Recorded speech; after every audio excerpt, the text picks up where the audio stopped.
আপনারা জানেন জাতীয় নাগরিক পার্টির মুখপাত্র এবং সাবেক উপদেষ্টা অন্তর্বর্তীকালীন সরকারের এবং জুলাই অভ্যুত্থানের লং মার্চ টু ঢাকার ঘোষক জনাব আসিফ মাহমুদ সজীব ভুঁইয়া সহ জাতীয় নাগরিক পার্টির কেন্দ্রীয় নেতৃবৃন্দ আজকে চরমোনাইয়ের যে ঐতিহ্যবাহী ঐতিহাসিক মাহফিল 2026 সেখানে আমরা উপস্থিত হয়েছি। আমরা মূলত বাংলাদেশের রাজনীতিতে এবং ধর্মীয় সাংস্কৃতিক জায়গাগুলোতে একটি সমৃদ্ধ এবং সম্প্রীতির বাংলাদেশ গড়ার লক্ষ্যে সকল যেই ধর্মীয় অঙ্গনে যারা কাজ করছেন, যারা বাংলাদেশের সাংস্কৃতিক বিনির্মাণে কাজ করছেন, সবার সাথে জাতীয় নাগরিক পার্টি একটি সৌহার্দ্যপূর্ণ অবস্থা বজায় রাখতে চায় এবং একসাথে বাংলাদেশ বিনির্মাণে কাজ করতে চায়। সেই উপলক্ষে আসিফ মাহমুদের নেতৃত্বে আমরা আজকে এখানে এসেছি। আজকের এই আগমন উপলক্ষে এবং চরমোনাইয়ের এই ঐতিহ্যবাহী মাহফিল উপলক্ষে আপনাদের সামনে এখন ব্রিফ করবেন জাতীয় নাগরিক পার্টির মুখপাত্র জনাব আসিফ মাহমুদ সজীব ভুঁইয়া। আসসালামু আলাইকুম। আমাদের আজকে এই চরমোনাইয়ের মাহফিলে আসার উদ্দেশ্য হচ্ছে, আমাদেরকে এর আগেও ইসলামী আন্দোলন বাংলাদেশের পক্ষ থেকে গত বছরও দাওয়াত করা হয়েছিল। গত বছর আসলে আসতে পারিনি এবং এবছরও যখন দাওয়াত করা হয় ওনাদের পক্ষ থেকে, আমরা সংগঠনের জাতীয় নাগরিক পার্টির পক্ষ থেকে একটা দল আমরা এখানে এসেছি। আমাদের পার্টির আরও অনেক কয়েকজন নেতৃবৃন্দ এসেছেন, আগামীকালকে আরও কয়েকজন আসবেন। একই সাথে আমরা ফ্যাসিবাদ বিরোধী যেই রাজনৈতিক দলগুলো আছে তার মধ্যে আমরা জানি যে ইসলামী আন্দোলন অত্যন্ত গুরুত্বপূর্ণ একটি রাজনৈতিক দল এবং গত বছর গণঅভ্যুত্থানের সময় একদম সর্বপ্রথম কোনো রাজনৈতিক দল তাদের রাজনৈতিক পরিচয় এবং ব্যানার নিয়ে আমাদের পাশে এসে দাঁড়িয়েছিলেন এই ইসলামী আন্দোলন বাংলাদেশ।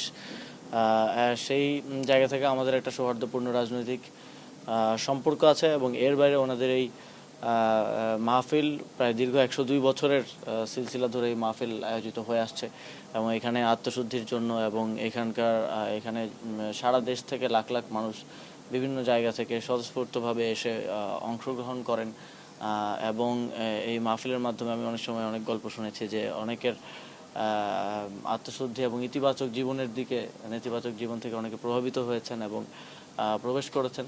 সেই জায়গা থেকে খুবই গুরুত্বপূর্ণ এবং ঐতিহাসিক একটি মাহফিল, তো সেটা নিজ চোখে দেখা এবং অনুভব করার একটা বিষয় ছিল। তো আমি সকালে বয়ান শুনেছি এবং এখানে ঘুরে দেখেছি, অন্যরকম একটা অনুভূতি হয়েছে আমাদের সবার জন্যই এবং আমরা মনে করি যে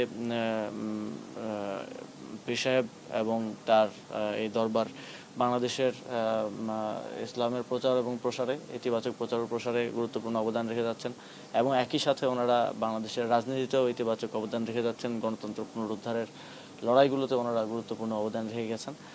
ওনারা ওনাদের এই কার্যক্রম কন্টিনিউ করবেন এবং আমরাও ইনশাল্লাহ আমাদের জায়গা থেকে পাশে থাকবো, এটাই প্রত্যাশা থাকবে। আপনাদের যদি কোনো স্পেসিফিক কোনো প্রশ্ন থাকে একটু জানতে চাই, দেশে বর্তমানে তেল সংকট এবং হাম টিকা নিয়ে যে সংক্রমণ, এগুলো নিয়ে আসলে আমরা বেশ সামাজিক যোগাযোগ মাধ্যম এবং সবখানেই দেখতে পাচ্ছি এবং বরিশালের একটা প্রকট ধারণ। আসলে আপনার দল কি ভাবছে? আমাদের এই তেল সংকটটা এর আগে আমি বলেছি, এটা এক ধরনের কৃত্রিম সংকট তৈরি করা হয়েছে এবং আমি আগের গভর্নমেন্টের পারচেস কমিটিতে ছিলাম। তেল, সার সহ, গ্যাস সহ গুরুত্বপূর্ণ যেই বিষয়গুলো আছে এগুলোর সাধারণত একটা সামনের দিকের প্ল্যান করে পারচেসটা করা হয়।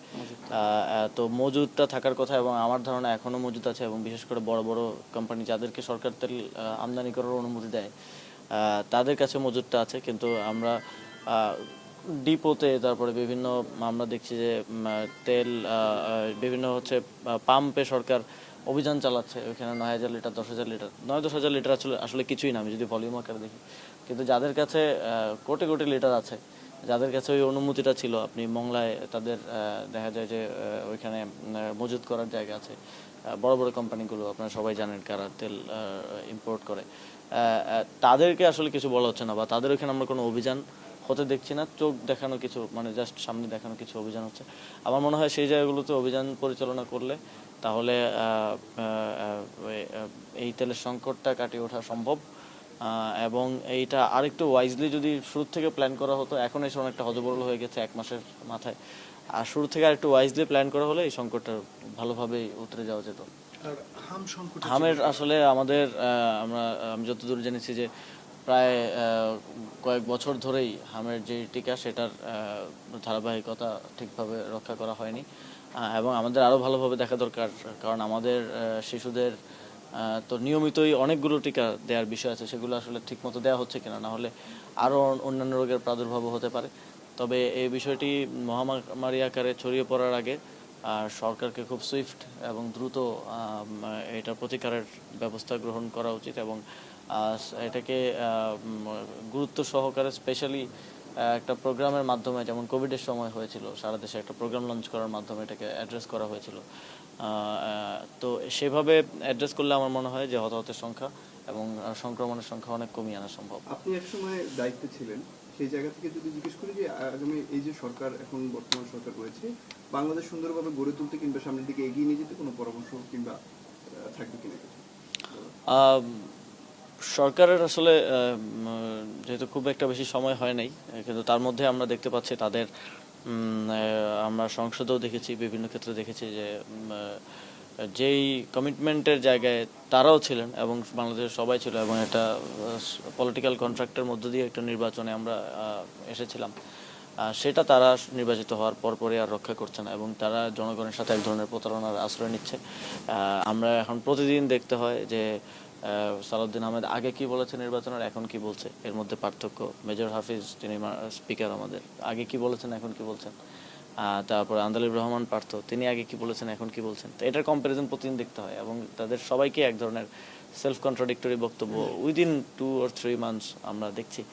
তো এবং বিএনপি আমরা দেখেছি নির্বাচিত হওয়ার পর থেকে তারা আওয়ামী লীগের জায়গাটা নিচ্ছে, তারা আওয়ামী লীগের কালচারাল যেই প্র্যাকটিস ছিল সেটাতে ফিরে যাচ্ছে, তারা আওয়ামী লীগের পলিটিক্যাল যে প্র্যাকটিস ছিল এবং অনেক ক্ষেত্রে আওয়ামী আদর্শের দিকেও চলে যাচ্ছে। এবং আমরা দেখতাম যে আগে যেই কাজগুলো, যেমন দেখেন যে মঙ্গল শোভাযাত্রাকে আনন্দ শোভাযাত্রায় রূপান্তর করা হলো গত বছর, এখন আবার বিএনপি যিনি মন্ত্রী আছেন তিনি বলছেন মঙ্গল শোভাযাত্রাই হবে। তো ওই একই সিপিবির যেই কালচারাল স্ট্রাকচার যেটার উপর দিয়ে আওয়ামী লীগ টিকে ছিল, সেটা বিএনপি এখন আত্মস্থ করার চেষ্টা করছে। তো সরকারের রাজনৈতিক দিক থেকে আমি বলবো এই সরকার এখন পর্যন্ত বাংলাদেশের জনগণকে কিছু দিতে পারেনি এবং দেওয়ার সদিচ্ছাটাও তাদের মধ্যে আছে বলে মনে হচ্ছে না। এবং এর বাইরেও আমরা নির্বাচনের আগে শুনেছি যে নির্বাচন হলেই সব ঠিক হয়ে যাবে, নির্বাচিত সরকার আসলেই সব দৈব বলে ঠিক হয়ে যাবে, কিন্তু আমরা দেখছি আরও খারাপ অবস্থা হচ্ছে।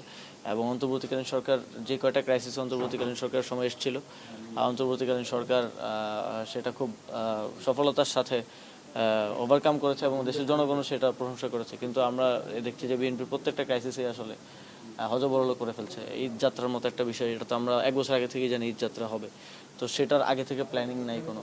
এবং এই যে তেলের সংকট থেকে শুরু করে প্রত্যেকটা জিনিসে আমরা পরিকল্পনার এবং দক্ষতার অভাব দেখছি। তো এটা বাংলাদেশকে কোন দিকে নিয়ে যাবে সেটা আমরা আরো কিছুদিন দেখলে হয়তো বলতে পারবো। আমি যদি জানতে চাই, আপনারা যখন জোটে আসলেন ইসলামী আন্দোলন বাংলাদেশ, পরবর্তী সময় তারা জোট থেকে বিচ্ছিন্ন হয়ে গেল প্রাসঙ্গিকতায়, আপনার এই নতুন করে এনসিপির এই চরমনাই সফর, এটা ভবিষ্যৎ বাংলাদেশের রাজনীতিতে নতুন ইতিবাচক কোনো ইঙ্গিত দিচ্ছে কি না? এখানে জোটের তো একটা বিষয় আছে, কিন্তু জোটের বাইরেও তো আমাদের রাজপথের একটা সম্পর্ক আছে। আমার মনে হয় যে রাজনৈতিক সম্পর্কের থেকেও সেটা বেশি গুরুত্বপূর্ণ। আমরা যখন খুব ক্রাইসিস সিচুয়েশনে বাংলাদেশ ছিল, আমরা ছিলাম গণঅভ্যুত্থানের সময়, তখন ইসলামী আন্দোলন বাংলাদেশ ব্যানার নিয়ে রাজপথে নেমে এসেছিল এবং খুবই গুরুত্বপূর্ণ অবদান ওনারা রেখেছেন। সেই সম্পর্কের জায়গা থেকেই আমাদের এই নিয়মিত যোগাযোগ বা সম্পর্কটা রক্ষা করা এবং সামনের দিনে সকল সম্ভাবনার দরজাই খোলা আছে।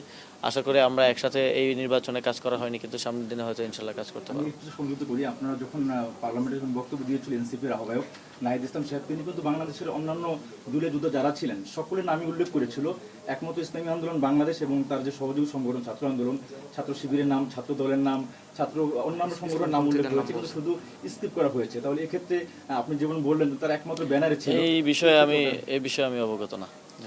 Thank you. সর্বশেষ একটু প্রশ্ন করতে চাই, জুলাই গণঅভ্যুত্থানের যে স্পিরিট ধরে রাখতে তরুণ প্রজন্মের কাছে আপনার তরুণ প্রজন্মদের নিয়ে কোনো পরিকল্পনা রয়েছে কিনা? সামনে আবার জুলাই মাস আসছে, আমরা তো ওভারঅল আমাদের রাজনীতিটাই করছি জুলাই গণঅভ্যুত্থানের স্পিরিটের জায়গা থেকে। এবং আমরা এখন যেহেতু বিরোধী দলের বিগত 1.5 বছর আমাদেরকে অনেক চড়াই উত্তরের মধ্য দিয়ে আসতে হয়েছে, আমরা খুব বেশি প্ল্যান করে কাজ করতে পারিনি। এখন একটু স্টেবিলিটি এসছে, আমরা বিরোধী দলে আছি এবং আমরা এখন এই জায়গাগুলো নিয়ে কাজ করব, বোথ লিটারেচারের জায়গা থেকে, কালচারালি এবং পলিটিক্যালি আমরা জুলাই গণঅভ্যুত্থানকে বাঁচিয়ে রাখা এবং প্রাসঙ্গিক রাখার জন্য এই জেনারেশন যতদিন থাকবে জুলাই গণঅভ্যুত্থান অবশ্যই প্রাসঙ্গিক থাকবে, তারপরে আরও ভালোভাবে ফুটিয়ে তোলার বিষয়ে আমরা আমাদের কাজ অব্যাহত রাখবো। Thank you.